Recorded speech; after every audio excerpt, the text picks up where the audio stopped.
Hello friends, welcome back to my channel. तो आज के वीडियो में हम बात करने वाले हैं क्लैट एंट्रेंस एग्जाम के बारे में। क्लैट एक ऐसा एंट्रेंस एग्जाम है जिसको आप देते हो लॉ के कॉलेजेस में एडमिशन के लिए। जो भी टॉप कॉलेजेस हैं वो सारे एनएलयू का स्कोर एक्सेप्ट करते हैं। एनएलयूज क्या है? National law universities. They are the top universities for having the law, मतलब जहाँ पे लॉ पढ़ाई जाती है हमारे इंडिया के अंदर। यहाँ पे एडमिशन के लिए आपको क्लैट का एग्जाम देना पड़ता है। टोटल 22 एनएलयूज है हमारे इंडिया के अंदर, और कुछ जो क्लैट का स्कोर एक्सेप्ट करते हैं, कुछ ऐसे एनएलयूज है जो क्लैट का स्कोर एक्सेप्ट नहीं करते, एंड बहुत सारे प्राइवेट इंस्टीट्यूशंस हैं जो क्लैट का स्कोर एक्सेप्ट करते हैं। मतलब अगर आप क्लैट का एग्जाम देते हो और आपका क्लियर हो जाता है तो you have 22 NLUs plus you have also कुछ प्राइवेट इंस्टीट्यूशंस भी, एंड अलॉन्ग विद दैट एक एनएलयू है जो आप एक दो एनएलयूज है जो एक्सेप्ट नहीं करते, उनके अपने अलग एंट्रेंस एग्जाम है। बट आज की वीडियो में हम स्पेसिफिकली क्लैट के बारे में बात करने वाले हैं। तो आज की वीडियो का एजेंडा रहेगा, सबसे पहले हम देखेंगे कि जो क्लैट 2022 और 23 आया है उसके अंदर कोई चेंजेस है पहले के क्लैट के अकॉर्डिंग या कोई चेंजेस नहीं है, क्या क्या चेंजेस हैं वो कवर करेंगे सबसे पहली चीज। उसके बाद हम देखेंगे कि क्लैट का क्या एलिजिबिलिटी क्राइटेरिया होता है, एग्जाम का क्या पैटर्न होता है। उसके बाद फिर हम लास्ट में देखेंगे काउंसलिंग का क्या पैटर्न होता है, तो कैसे काउंसलिंग होती है, किस हिसाब से एडमिशन फीस होती है, क्या काउंसलिंग फीस होती है, ये सारी चीजें हम आज की वीडियो में कवर करेंगे। तो अगर आपको स्पेसिफिक किसी भी पॉइंट पे जाना है तो प्लीज आप उसका टाइमलाइन के हिसाब से जा सकते हो, मैं मेंशन कर दूंगी उसका timeline. So without any due just let's start the video. Please subscribe my channel for the notification of new videos. इस चैनल पे every week one career video and one motivational video में share करती हूँ। इस साल में CLAT 2 बार हो रहा है, जो कि पहले कभी भी नहीं हुआ। एक आपका मई में एग्जाम हो रहा है, एक आपका दिसंबर में एग्जाम हो रहा है। अगर आपने मई का एग्जाम क्लियर नहीं किया, 1% नहीं हो पाता, आपको रैंकिंग नहीं मिल पाती, अगर आपको सही कॉलेज नहीं मिलता, तो आप दिसंबर में दोबारा दे सकते हो। एक हो रहा है इसी साल के एकेडमिक ईयर के लिए, मतलब आपकी इसी साल एडमिशन होगी, ये फर्स्ट ईयर होगा आपका, और जो दिसंबर होगा वो आपका नेक्स्ट एकेडमिक ईयर होगा। दूसरी चीज, इस बार जो फीस है काउंसलिंग की फीस, पहले 50,000 फीस होती थी और इस बार उन्होंने फीस 30,000 कर दी है, और रिजर्व कैंडिडेट्स के लिए दैट इज 20,000 रुपीज। एग्जाम का पैटर्न सेम रहेगा, आपका ऑफलाइन एग्जाम होगा, पेन एंड पेपर मोड पे, ऑब्जेक्टिव टाइप क्वेश्चन आते थे वही रहेंगे, बट आपके क्वेश्चन पहले 200 थे, उसके क्वेश्चन आपके 150 हो गए। आपकी नेगेटिव मार्किंग का भी वही रहेगा, 0.25 आपकी नेगेटिव मार्किंग रहेगी। Now let's talk about the eligibility criteria.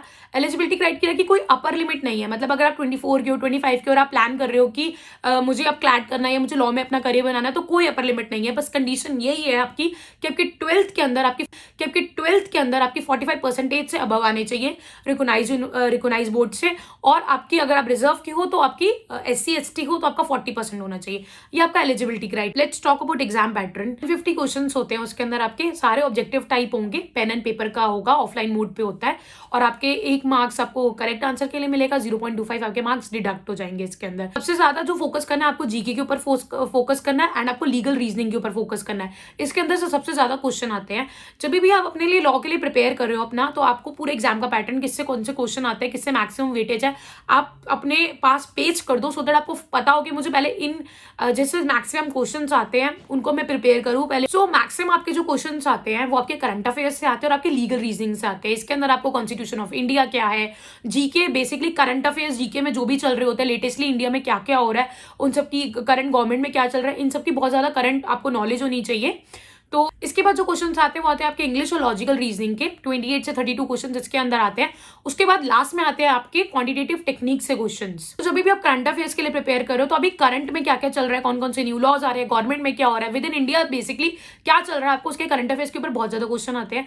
उसके बाद अगर हम लीगल के बारे में बात करें तो लीगल के अंदर सुप्रीम कोर्ट के जजेस, सुप्रीम कोर्ट क्या है, पार्लियामेंट क्या है, इंडियन कॉन्स्टिट्यूशन क्या है, इसके ऊपर बहुत ज्यादा क्वेश्चन आते हैं, तो आप इन पे फोकस करो। उसके बाद सबसे ज्यादा मॉक टेस्ट, अपने ज्यादा से ज्यादा मॉक टेस्ट करो, अपनी मार्किंग स्कीम के अकॉर्डिंग पढ़ो।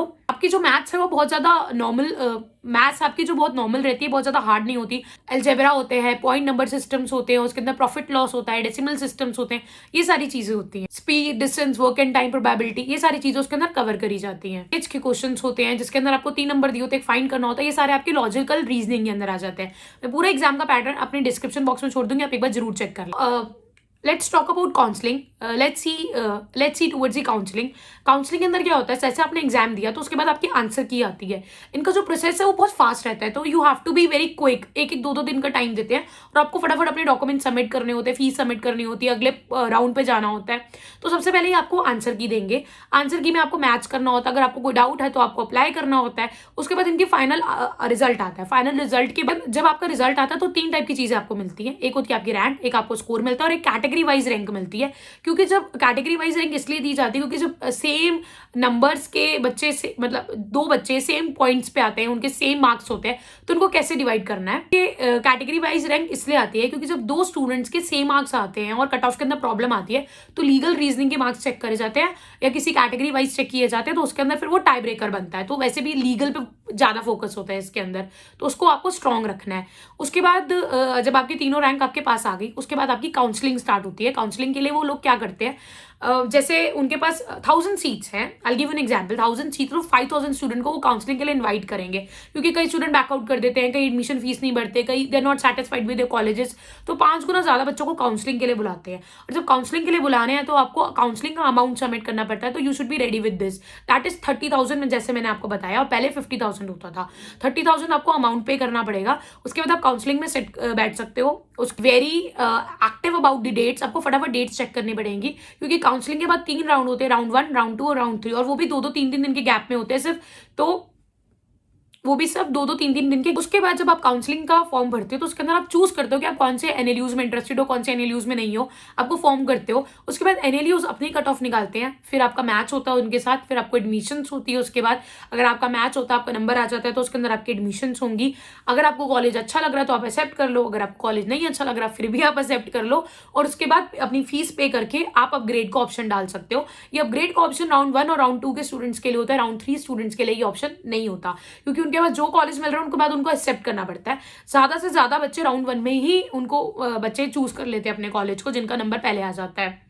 ये जो नंबर है ये रैंकिंग के हिसाब से होता है, जिसकी जितनी ज्यादा अच्छी रैंकिंग होगी उसको पहले कॉलेजेस मिल जाएंगे, अच्छे कॉलेजेस मिल जाएंगे। और आपकी ये जो रैंकिंग है वो एनएलयू स्पेसिफिकली अपने अकॉर्डिंग रैंकिंग निकालते हैं। अपनी रैंकिंग चेक करने के लिए कि आपकी क्या पिछले साल की रैंकिंग को जरा नोटिस करो कि क्या थी पिछले साल की रैंकिंग, तो उससे आपको आइडिया लग जाएगा कि इस साल की क्या रैंकिंग जाएगी। कई बार क्वेश्चन पेपर पे भी होता है, कई बार क्या होता है आपका क्वेश्चन पेपर इस बार ज्यादा डिफिकल्ट आ गया तो सबकी रैंकिंग कम हो गई, तो it varies, it keeps on changing. मैंने आपकी क्वेरी को सॉल्व किया हो, still have any doubt or any question, you can just write me in the comment and I will keep posting more content on the law, तो please subscribe to my channel.